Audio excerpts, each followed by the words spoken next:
But we begin tonight on this first night of March with a rematch between two teams who played an epic game a couple weeks ago in Providence, Rhode Island.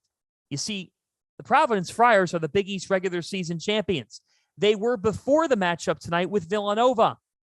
Villanova's record against Providence this season, though, 2-0, as the Wildcats take a 76-74 win over the Friars. Providence is done with Big East regular season play. They don't play this weekend. They are 14-3 as they close out conference play. Arch, your reaction to this epic game, a top 11 matchup, and what to make of the top of the Big East? Well, number one, to go into Villanova and to be able to play without Al Durham tonight, who's a key piece to their team, and really, to be honest with you, to fight tooth and nail all the way until the final buzzer to give themselves a chance to win, to me really validates Providence team and what Cooley has done with this group. They're not a one-man band. They have a lot of guys that can step in and play.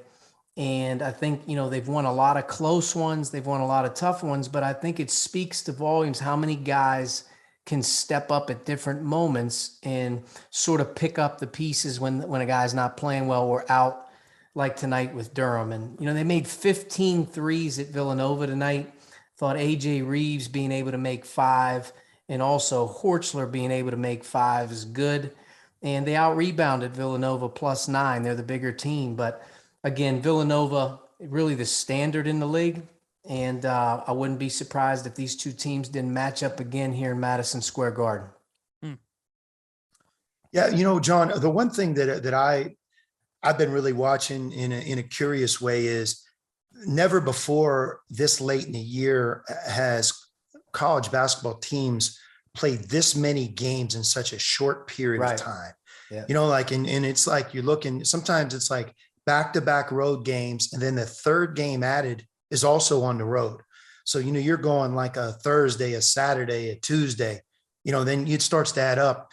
And then as it points towards going into each respective conference tournament, man, you worry about injuries and you worry about freshness. And I'm not so sure that this year, the team who goes the furthest in the NCAA tournament isn't better off bowing out earlier in their conference tournament. You look at these games, it's amazing. Like, I know Arizona and USC are getting ready to play, but Arizona, who's a top flight teams, at Utah Thursday, at Colorado Saturday, at USC Tuesday, Cal Thursday, and then Stanford Saturday, or vice versa. That's a lot of games to be played in that short of a duration. Then guess what? Then you go to the conference tournament. So, you talk about the Big East tournament. I know everybody's excited about it, but you think about Colin Gillespie getting injured late last season, how that impacted Villanova.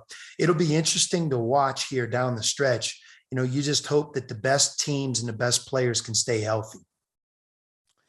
Thinking about Villanova for a second, guys, now 22-7 on the year. Caleb Daniels goes for 20 points. They get 5 players with 9 points or more in this game. And I feel like we have talked about a number of teams at the top, whether it be Gonzaga, Arizona, Kentucky, Kansas, Baylor. My question to you, Arch, do you consider Villanova a national championship contending team?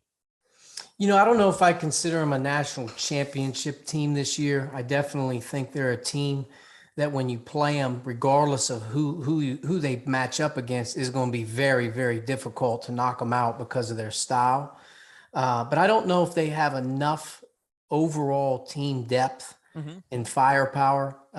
They just seem to be a team that kind of trudges along with the same 5 or 6 guys, which is good for their rhythm. But I think, wear and tear, maybe a little bit, not shooting the ball. They depend on the 3.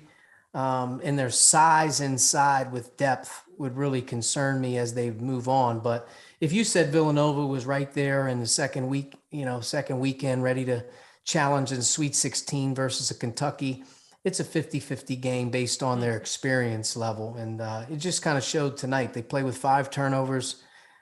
They go 21 for 25 from the foul line.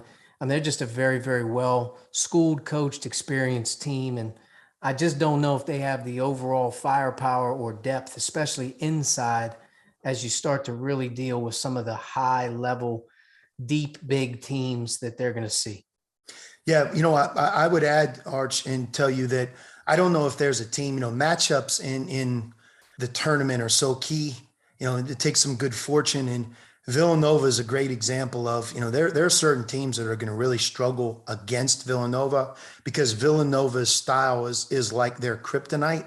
And I think, to your point, there are certain styles that might be too much for Villanova to overcome. But I think the biggest difference between Villanova this year and some of their best teams is their defense. Their defense is solid. It's good. They're 38 in America.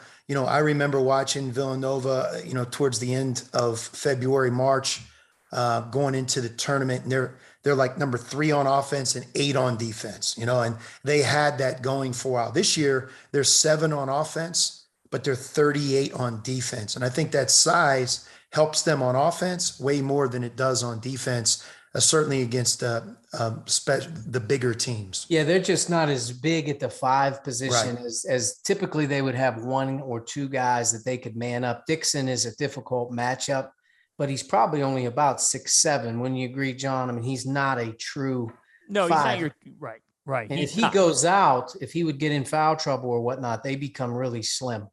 Right. Yeah. So here's the question, since we're tipping off with the Big East tonight, because you look at it, Madison Square Garden hosting the Big East tournament next week. It looks like it's going to be quite a conference tournament, because if we get Villanova Providence round 3, wow, there is, in fact, a very likely path. This is one of the more likelier paths on the bracket, that we get Villanova Connecticut in a semifinal game on Friday night at MSG. The question becomes here, maybe not who necessarily is the best, but who in the Big East do you trust the most, both in the conference tournament and in the NCAA tournament? Well, Go ahead. I'll take it. I would say that I believe in both Providence and Villanova. I think both teams can win multiple games that they've shown all year long.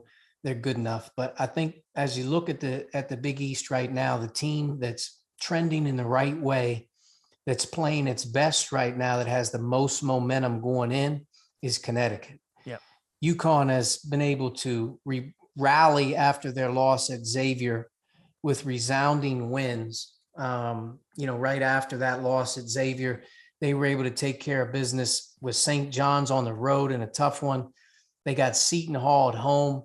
They got Xavier again. And then the great miraculous win against Villanova. And then they took care of business against Georgetown. So they've won 5 in a row, probably from their worst performance. And they're trending right now, being favored to maybe go into the conference tournament, winning 7 in a row. I think UConn is a team that really is going to be dangerous as they head into Madison Square Garden for sure.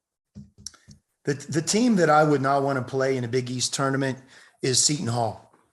I think that, like a lot of teams in this country, they were affected at the wrong time with COVID, and, their shutdown directly impacted them. But they've won their last 3 games. Their next 2 are Georgetown at home and at Creighton.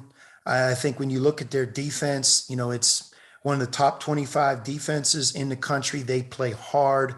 They're battle tested. That tournament playing in New York City, they have a lot to gain, right? They're one of those teams that's not worried about resting anybody or anything. They're playing for it all.